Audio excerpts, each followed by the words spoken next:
우리에게 주시는 하나님 말씀 요한복음 9장 1절입니다. 신약 성경 161쪽 요한복음 9장 1절부터 7절까지 말씀 찾으시고 또 앞에 화면을 보시고 한 절씩 교독하여 읽도록 하겠습니다. 예수께서 길을 가실 때에 날 때부터 맹인된 사람을 보신지라. 제자들이 물어 이르되 랍비여, 이 사람이 맹인으로 난 것이 누구의 죄로 인함이니까? 자기니까 그의 부모니까? 예수께서 대답하시되 이 사람이나 그 부모의 죄로 인한 것이 아니라 그에게서 하나님이 하시는 일을 나타내고자 하심이라. 아직 낮음에 나를 보내신 이의 임무 밤이 오리니 그때는 내가 세상에 있는 동안에는 세상의 빛이로라. 이 말씀을 하시고 땅에 침을 뱉어 진흙을 이겨 그의 눈에 함께 읽읍시다. 이르시되 실로암 못에 가서 씻으라 하시니 실로암은 번역하면 보냄을 받았다는 뜻이라. 이에 가서 씻고 밝은 눈으로 왔더라. 시간 하나님께 예배하러 나오신 우리 예배자들을 또 주의 이름으로 환영하며 축복합니다. 우리 사람이 겪는 장애 중에 가장 큰 장애가 무엇일까요? 아마 시각 장애일 것입니다. 우리 몸이 1000냥이면 눈이 900냥이라고 하지 않습니까? 만약 내가 시력이 없이 태어났다면 어떻게 될까요? 햇살은 느낄 수 있지만 노을은 볼 수가 없습니다. 꽃 향기는 맡을 수 있지만 형형색색의 예쁜 꽃은 볼 수가 없어요. 바닷물이 짠 것을 느낄 수는 있지만 파도나 해변의 모래는 볼 수가 없어요. 시력이 없으면 삶의 풍요로운 경험을 할 수가 없습니다. 이 시력을 상실하는 병은 고대에서도 아주 흔한 병이었다고 합니다. 예수님 시대에도 이 시력을 잃는 병이 흔했어요. 그래서 예수님께서 많은 병자를 고쳐주셨는데 가장 많은 병자가 맹인이었습니다. 맹인의 눈을 뜨게 해주셨던 예수님을 볼 수가 있습니다. 이처럼 흔한 병이었지만 치료법이 거의 없었다고 합니다. 우리나라도 2015년 통계에 따르면 시각장애인이 25만 2,800명 정도 된다고 합니다. 볼 수 있다는 것이 얼마나 큰 복인가 다시 한번 깨닫고 하나님 앞에 감사하게 됩니다. 오늘 말씀은 예수님께서 날 때부터 맹인된 사람을 고쳐주신 기적 사건입니다. 이 사건이 중요하기 때문에 요한복음 9장 한 장 전체를 이 기적 사건을 기록하는데 할애했어요. 예수님께서 길을 가시다가 날 때부터 맹인된 사람을 보셨습니다. 여기 보았다 말은 목격했다 이런 뜻입니다. 예수님께서 길을 가시다가 보시기 위해 이 맹인을 보시기 위해 집중하셨다 이런 의미가 들어 있습니다. 예수님께서 목격한 맹인은 어떤 사람일까요? 먼저는 3중 장애인이었습니다. 첫째는 신체적 장애인입니다. 태어나면서부터 맹인이 되어 어둠의 인생을 살아오는 사람이었습니다. 두 번째는 직업상 장애인입니다. 평생 거지로 살아야 했어요. 유대 사회에서 이렇게 맹인으로 태어나면 7세까지만 부모가 양육을 하고 그 이후로는 거리로 나가서 구걸을 해야 했습니다. 세 번째는 사회적 장애인입니다. 맹인은 자기 얼굴을 가리고 사람들을 만나야만 했습니다. 천을 어깨에 길게 내려놓았다가 구걸하러 갈 때는 그 천을 가지고 머리를 감싸야만 했습니다. 자기 얼굴을 숨기고 구걸하러 가고 사람들을 만나야만 했어요. 정상인들이 맹인의 눈을 보는 것을 싫어했기 때문입니다. 또한 이 맹인은 몸이 건조한 인생이었다. 삶에 낙이 없는, 재미가 없는 그런 사람이었어요. 우리 사람은 누구나 하나의 앨범을 가지고 있습니다. 그러나 이 맹인이 가지고 있는 앨범에는 사진이 한 장도 들어있지가 않습니다. 날 때부터 맹인된 사람은 단어에 대한 이미지가 하나도 없습니다. 신생아는 생후 6개월이 되면은 물체를 마음의 그림으로 영상화 시키기 시작을 한다고 합니다. 예를 들면 이것이 컵이다. 컵이라는 걸 보고는 마음에 사진을 찍어서 차곡차곡 저장을 한다는 거예요. 심리학자들은 이 능력을 구상적 지능이라고 부릅니다. 아이의 마음의 최초의 이미지는 엄마의 모습입니다. 아이가 6개월이 되면은 엄마가 어떤 분이라는 것이 마음에 새겨진다고 해요. 8개월이 되면은 아빠의 이미지가 마음에 새겨집니다. 아이는 물건을 또는 어떤 사물을 보는 대로 마음에 다 그림으로 저장을 해요. 호수나 자동차나 강아지나 또는 고양이, 이런 물체를 보는 즉시 마음의 그림으로 저장을 시킵니다. 그리고는 서너 살이 되면은 이 그림과 대상을 연결지어서 말을 하게 됩니다. 하지만 날 때부터 맹인된 사람에게는 단어에 해당하는 이미지가 없습니다. 앨범집은 가지고 있는데, 사진첩은 가지고 있는데 그 안에 사진이 한 장도 없어요. 엄마 아빠를 그릴 수 없어요. 장미를 그릴 수 없고요. 매일 성전 앞에서 구걸을 하고 있지만 예루살렘 성전의 아름다움을 그릴 수가 없어요. 보통 사람은 눈을 감으면 지나갔던 세월이 그림으로 떠오릅니다. 영상으로 떠오릅니다. 그런데 이 날 때부터 맹인된 사람은 눈을 감아도 아무런 그림이 떠오르지 않습니다. 왜냐하면 본 것이 없기 때문입니다. 이처럼 이 맹인은 인생에 재미가 없고 낙이 없는 정말 몸이 건조한 그런 사람입니다. 세 번째로 이 맹인은 소망이 없는 인생입니다. 맹인은 직업이 없어요. 가정이 없어요. 꿈이 없어요. 비전이 없어요. 사회적 명예가 없어요. 미래가 없어요. 세상은 희망이 없는 곳처럼 여겨져요. 사회에서 최하위 계층에 속해 있었습니다. 이렇게 소망이 없는 인생이 맹인입니다.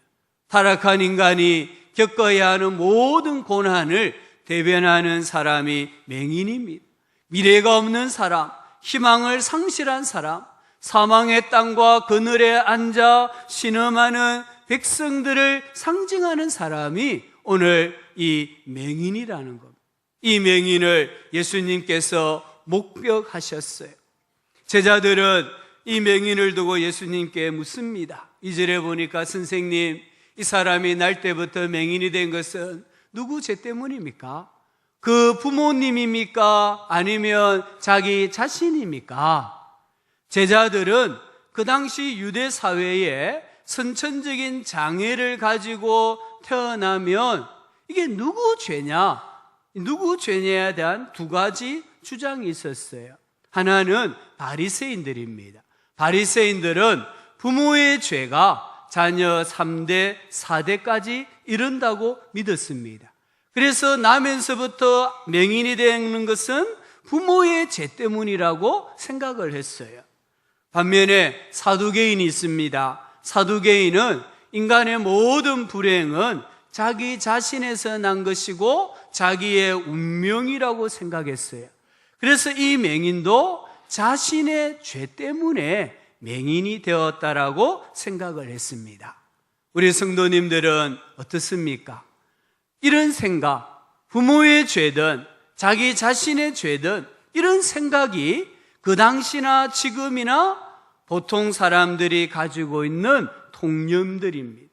사람들은 불행을 인과응보로 해석을 하고자 합니다. 원인이 있었기 때문에 결과로 오늘 내가 이렇게 불행하다, 어려움을 당한다 이렇게 생각을 합니다. 전생의 삶이 현세의 삶으로 나타난다라고 생각을 해요.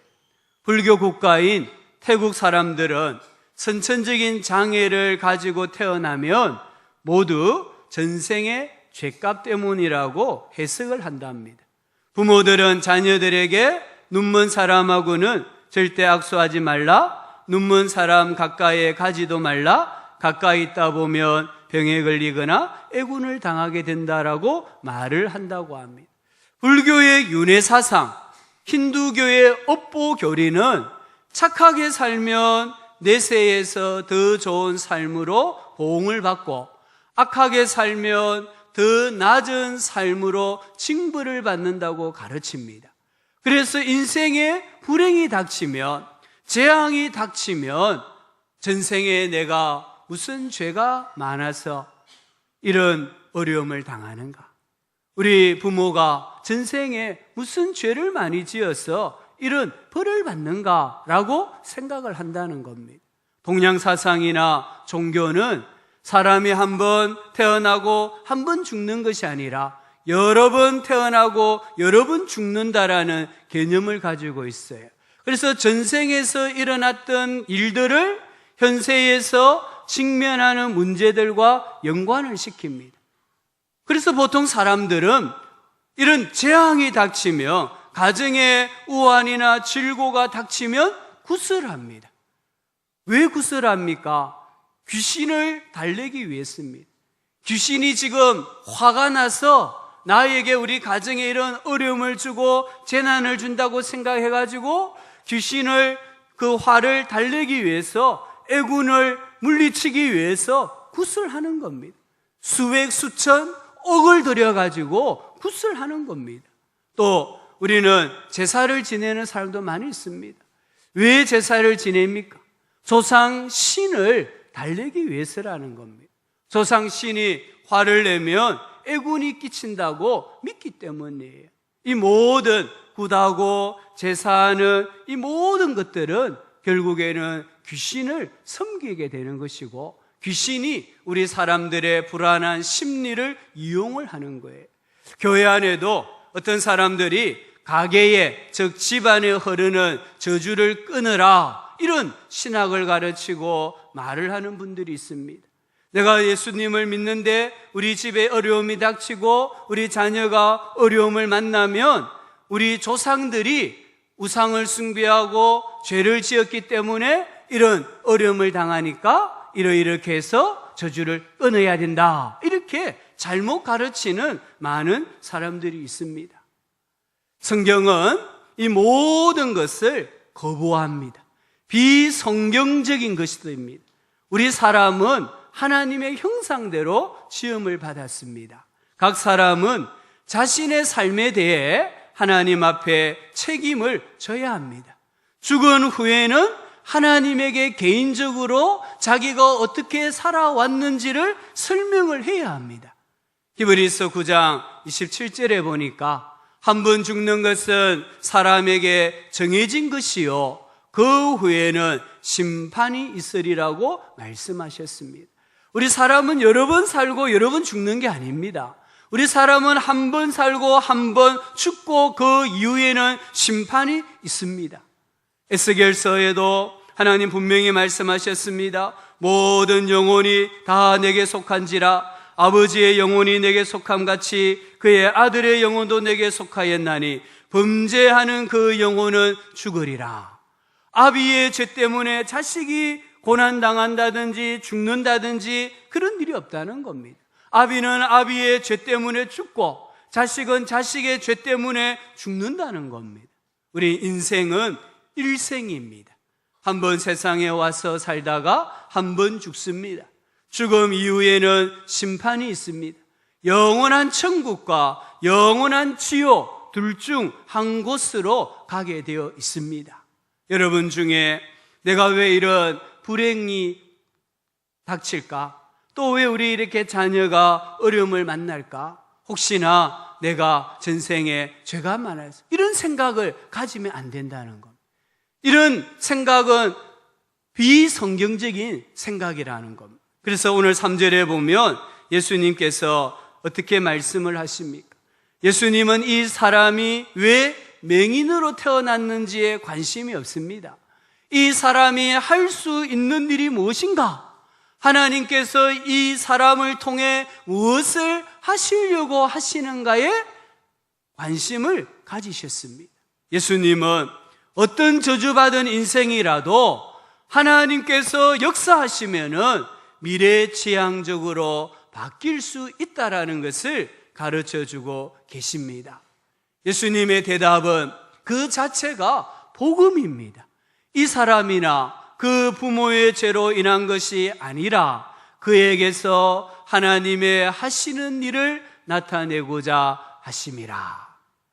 육체적이거나 정신적인 장애를 가지고 있는 사람 또는 그 가족이 가장 힘들어하는 것이 무엇이겠습니까? 지금 내가 장애가 있는데 사람들이 몰라줍니다. 무관심합니다. 그게 가장 힘들게 하는 게 아니에요.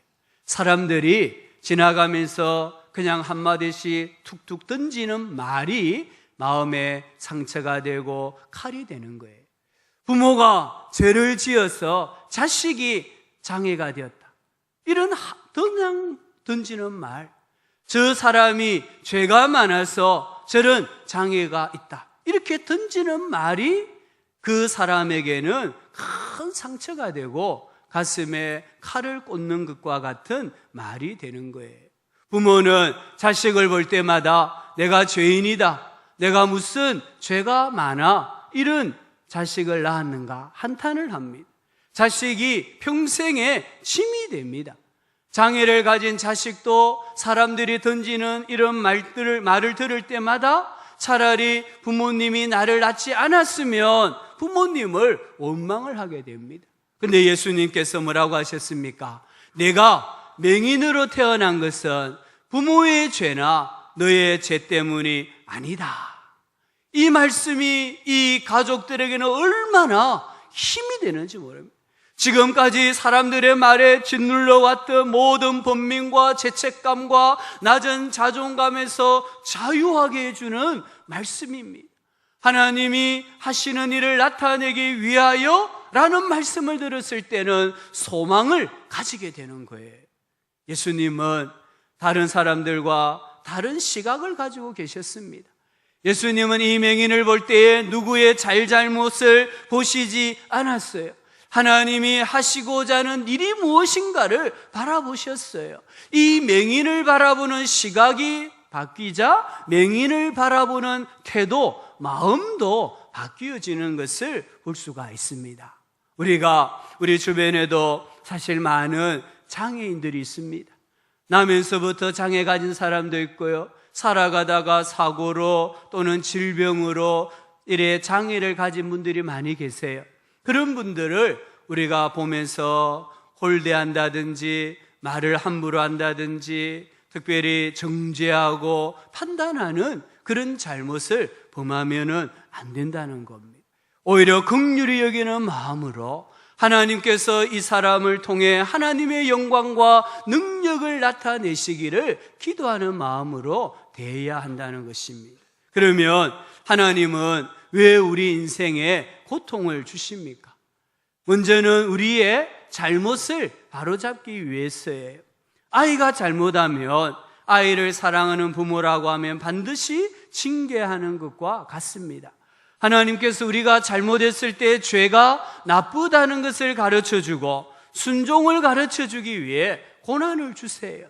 히브리서 12장 5절과 6절에 내 아들아 주의 징계하심을 경히 여기지 말며 그에게 꾸지람을 받을 때 낙심하지 말라. 주께서 그 사랑하시는 자를 징계하시고 그가 받으시는 아들마다 채찍질 하심이라. 내가 잘못해서 하나님이 고난을 주실 때는 빨리 회개하고 바른 길로 돌아서야 합니다. 환난 날에 나를 부르라. 내가 너를 건지리니 내가 나를 영화롭게 하리로다. 부르짖어야 된다는 거예요. 두 번째는 건설적인 고통을 주시기도 합니다. 죄와 상관없이 예수님께서 우리를 예수님을 더 많이 닮게 하고 예수님의 성품을 우리에게 만들어 주시기 위해 고난을 주십니다. 조각가가 큰 돌멩이를 하나 사왔습니다. 근데 이 돌멩이를 그냥 마당에 두면은 사람들이 지나다니는데 그치는 것이 되고 흉물이 되고 말아요. 근데 이 조각가가 생각합니다. 내가 이런 상을 만들어야 되겠다. 그리고는 망치와 증을 가지고 돌을 쫓습니다. 돌에게 봐서는 이게 고난일 수 있지만 인내하고 잘 참으면 아름다운 조각상이 되어서 높은 곳에 세워지고 많은 사람들에게 사랑받는 작품이 되는 것입니다. 그와 같이 하나님께서 우리 인생에 예수님의 성품을 새겨 넣으시기 위해서 때로는 고통, 고난을 주신다는 거예요. 그럴 때는 우리도 인내하고 잘 참아야 한다는 것입니다. 세 번째는 하나님의 영광을 나타내기 위해서 고난을 주시기도 합니다. 오늘 성경에 나오는 이 날때부터 소경된 사람입니다. 이 소경된 사람을 통해 하나님이 하시고자 하시는 일이 있다는 거예요. 나는 잘 모르지만 하나님은 계획을 가지고 계시다는 거예요. 그래서 고난을 주시기도 합니다. 우리는 다른 사람이 고난받을 때에, 다른 사람이 어떤 불행한 일을 겪을 때에 함부로 정죄하고 함부로 판단하고 함부로 평가하는 그런 잘못을 범하지 말아야 합니다. 사람들의 시각을 교정하신 후에 예수님께서 때가 아직 낮음에 나를 보내신 이의 일을 우리가 하여야 하리라. 밤이 오리니 그때는 아무도 일할 수 없느니라. 내가 세상에 있는 동안에는 세상의 빛이다 라고 하셨습니다. 예수님이 이 세상에 계시는 동안에는 예수님이 세상의 빛입니다. 이 세상의 모든 문제를 해결할 수 있는 방법은 단 하나입니다. 세상에 비치신 예수님을 비추면 됩니다. 예수님이 비춰지면은 어둠은 물러가고 예수님이 비춰지면은 죽은 곳에는 살아나는 역사가 일어나게 되어 있습니다. 요한복음 8장에 보면 간음하다가 현장에서 붙잡힌 한 여인이 나옵니다. 모든 사람들이 돌을 들고 이 여인을 치려고 합니다. 그때 예수님이 허리를 숙이시고 땅바닥에 어떤 글자를 쓰셨어요. 이 글자를 보고 사람들이 한 사람 두 사람 다 돌을 내고 떠나갑니다. 이제 이 여자와 예수님만 남았습니다. 예수님 말씀하십니다. 나는 세상의 빛이다. 우리 예수님께서 세상의 빛이기 때문에 그 무리 속에 계셨을 때 무리들이 자신의 죄를 깨닫고 어둠의 일을 버리고 떠나가는 거예요. 빛이신 예수님이 임하면 모든 어둠과 어둠에 행하는 자들은 물러가게 되어 있습니다. 그리고 오늘 9장에서 빛이신 예수님이 계시니까 시력을 잃어버렸던 이 사람이 시력을 되찾는 그런 역사가 일어나는 겁니다. 살아나는 역사, 회복하는 역사가 일어나게 되어 있습니다. 큰 돌멩이를 이렇게 뒤집어 엎으면 그 안에 있던 벌레들이 다 도망을 갑니다. 다 숨어버립니다. 왜 그렇습니까? 빛이 비치기 때문입니다. 근데 그 돌멩이를 뒤집어서 한참을 두면은 흙 속에서 우미 돋아요. 싹이 나요. 풀이 자라고 꽃이 핍니다. 왜 그렇습니까? 빛이 비치기 때문입니다. 빛을 비추면은 어둠은 물러가고 생명은 자라게 된다는 것을 우리는 잘 알고 있습니다. 예수님께서 세상의 빛이라고 했습니다. 이 세상의 문제, 우리 가정의 문제, 내 인생의 문제를 해결할 수 있는 유일한 방법은 빛 되시는 예수님께 나아가고 빛이신 예수님을 영접하면 해결받고 회복되고 살아나는 역사가 있는 줄 믿습니다. 나는 세상의 빛이다 말씀하시고 오늘 6절과 7절에 보니까 땅에 침을 뱉어 진흙을 이겨 그의 눈에 바르시고 이르시되 실로암 못에 가서 씻어라. 그러니까 7절에 보니까 맹인의 행동이 나옵니다. 이에 가서 씻고 밝은 눈으로 왔더라. 예수님께서 무엇 때문에 땅에 침을 뱉고 진흙을 이겨 이 맹인의 눈에 바르셨을까요? 모릅니다. 왜 예수님은 다른 맹인은 그냥 고쳐주셨는데 이 맹인에게는 실로와 못에 가서 씻으라고 하셨을까요? 우리는 모릅니다. 다만 확신할 수 있는 한 가지는 이 맹인에게 유익하기 때문이라는 겁니다.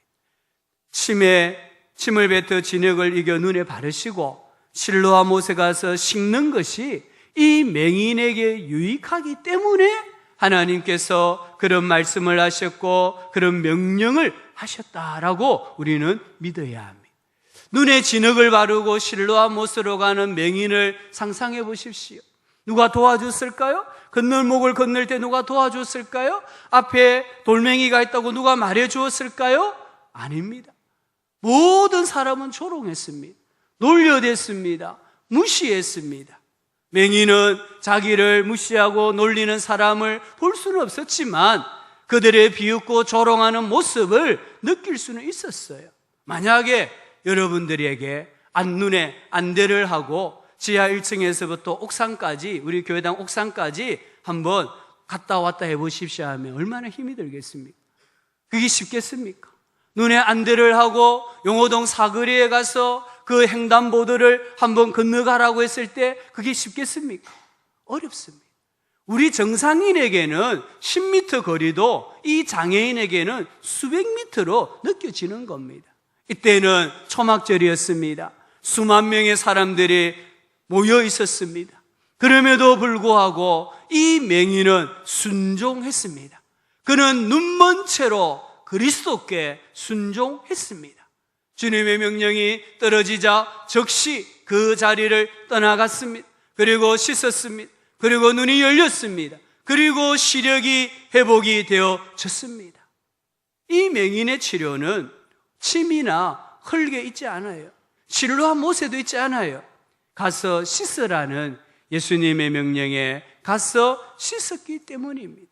맹인의 순종이 기적을 만들어낸 줄 믿습니다. 이 맹인은 불가능한 일에 왜 순종했을까요? 자신의 인생을 예수님께 맡겼기 때문입니다. 실로와 못으로 가다가 군중들의 발에 밟힐 수도 있고 군중들에게 돌을 맞을 수도 있었지만 예수님에게 인생을 맡기자, 내 인생을 예수님에게 맡기자, 이 믿음이 있었기 때문이에요. 그때에 예수님께서 기적을 베풀어 주셨습니다. 절대 순종했을 때 예수님께서 창세기 1장에서 행하셨던 창조의 능력을 다시 한번 행하여 주셨습니다. 이 맹인의 두뇌에 존재하지 않았던 신경의 경로를 창조해 주셨습니다. 이 맹인의 뇌에 신경 조직을 만들어 주셨습니다. 그는 이제 볼 수 있게 되었어요. 그는 이제 단어와 이미지를 연결시킬 수 있게 되었어요. 이제 그는 잠을 잘 때 꿈을 꿀 수 있게 되었어요. 이제 그는 1000만 가지의 색깔을 구별할 수 있게 되었어요. 이제 그는 비전을 가질 수 있게 되었어요. 이제 그는 나도 뭔가를 할 수 있는 사람이다라는 자존감이 세워졌어요. 이제 새로운 피조물이 되었어요. 이 모든 것이 예수님의 명령에 순종한 결과입니다. 순종의 한 걸음이 맹인의 눈을 뜨게 했습니다. 순종의 한 걸음이 맹인의 인생을 올가매고 있던 저주의 사슬을 끊을 수 있게 했습니다. 순종의 한 걸음이 이 맹인의 삶의 새로운 장을 시작할 수 있게 했습니다. 순종이 예수님으로 하여금 기적을 행하게 하였습니다. 오늘 우리는 이 말씀을 통해서 두 가지를 우리 마음에 꼭 새겼으면 좋겠습니다. 첫 번째는 절대로란 말은 절대로 하지 말자. 절대로 살아가면서 절대로란 말은 절대로 하지 말자는 겁니다. 너는 털렸어. 나는 털렸어. 내 인생은 끝장이야. 너는 구제불능이야. 이런 말은 절대로 하지 말자는 겁니다. 왜요? 예수님이 살아계시는 한 내 인생은 끝장난 게 아니기 때문입니다. 예수님이 개입하시면은 내 인생에 내일이 있고 희망이 있는 줄 믿습니다. 아직 예수님을 만나지 못하셨습니까? 여전히 인생이 불행하다고 생각하고 불행한 삶을 살고 계십니까? 절대로 포기하지 마시기 바랍니다. 예수님은 살아 계십니다. 오늘 예수님이 이 맹인을 목격하시고 맹인의 시력을 회복시켜 주셨던 것처럼 오늘 예수님이 나를 찾아오시고 내가 예수님을 만나면 나도 고쳐주시고 회복시켜 주시는 줄 믿습니다. 예수님은 내일을 주시는 분이세요. 예수님은 절망을 희망으로 바꾸시는 분이세요. 결코 절망하지 마시고요, 낙심하지 마시기 바랍니다. 예수님을 만나면 되는 줄 믿으시기를 바랍니다. 두 번째는 우리의 빛을 세상에 비추어야 합니다. 캐나다에 피어 폴 토머스라는 사람이 있었습니다. 이 사람도 오늘 성경에 나오는 것처럼 날 때부터 맹인으로 태어났습니다. 다른 사람들이 설명해 주는 대로 세상을 상상을 했어요. 길을 갈 때는 맹인 지팡이가 없으면 길을 갈 수 없었어요. 그런데 이분이 66세가 되던 어느 날 아파트 계단에서 굴러 떨어졌습니다. 얼굴뼈가 다 함몰이 되었습니다. 응급구조가 되어서 병원에 실려갔습니다. 이제 의사가 이분의 얼굴뼈를, 함몰된 뼈를 수술을 하려고 합니다. 수술하기 전에 이분에게 물었습니다. 지금 우리가 당신의 얼굴뼈가 함몰되어 수술하려고 하는데 당신의 눈도 수술할까요? 이 사람은 그 말이 무슨 말인지 몰랐어요. 당신의 얼굴뼈가 지금 다 함몰이 되어서 이걸 복원하는 수술을 하려고 하는데 당신 눈도 수술해 드릴까요? 이 말이에요. 그래서 이분이 이해해서 이제 얼굴과 두 눈을 수술을 했습니다. 눈 수술을 받고 안대를 풀고 세상을 처음 보았어요. 그 세상이 너무 아름답더래요. 형형색색으로 다가오는 세상이 너무 아름답더래요. 봉오리 피우는 꽃들이 너무 아름답고 무성한 잎들을 늘어뜨리고 있는 나무들이 너무 아름다웠습니다. 66년을 맹인으로 살다가 어느 날 갑자기 세상을 보았을 때 한편으로 너무 감격스러웠고 한편으로는 너무나 슬펐다고 합니다. 한편으로 너무 감격스러워서 눈물을 흘렸는데 한편으로 너무나 슬퍼가지고 눈물을 흘렸대요. 더 젊은 나이에 눈 수술을 받을 수 있었고 더 일찍 세상을 볼 수 있었다는 사실을 깨달았기 때문입니다. 이 토머스 씨는 자신은 절대로 시력을 회복할 수 없다라는 고정관념을 가지고 병원에 가보는 것도 수술을 받아보는 것도 다 포기하고 66년을 맹인으로 살아온 거예요. 그게 너무 슬퍼서 울었다는 거예요. 우리 주변에도 날 때부터 맹인된 사람이 있습니다. 살아가면서 사고로, 질병으로 시력을 상실한 분들도 계십니다. 또한 영적으로 맹인된 사람이 많습니다. 아직 세상에 빛이신 예수 그리스도를 알지 못하여서 마귀에게 종로로 다는 사람들이 많아요. 어둠의 권세에 매여 사는 사람들이 많아요. 무지와 미신과 헛된 우상 숭배에 빠져 있는 사람들이 많아요. 귀신을 숭배하는 사람들이 많아요. 이 영적 맹인된 사람들에게 오늘 우리가 예수 그리스도를 전해주어야 합니다. 예수 그리스도를 일찍 들은 사람은 일찍 이 영적 맹인에서 눈을 뜰 수가 있습니다. 예수 그리스도를 믿어야만 시력을 다시 얻을 수 있습니다. 믿으려고 하면 전해주는 사람이 있어야 합니다. 들어야 믿을 수가 있습니다. 우리 교회 성도님들이 정말 이 예수 그리스도를 세상 사람들에게 전해주는 복된 사람들이 되시기를 바랍니다. 절망할 수밖에 없는 환경에서도 절대 절망하지 마시기 바랍니다. 내 인생이 아직 끝나지 않았습니다. 지금 내 모습이 내 인생의 전부가 아닙니다. 예수님이 찾아오시면, 예수님을 만나면 변화와 회복의 역사가 일어나는 줄 믿습니다. 예수님이 어떤 말씀을 하시더라도 내 인생을 맡기고 순종하시기를 바랍니다. 순종이 예수님으로 하여금 기적을 행하게 만드는 재료가 된다는 것을 꼭 기억하시고 믿음으로 사는 주의 백성들 되시기를 주님의 이름으로 축원합니다.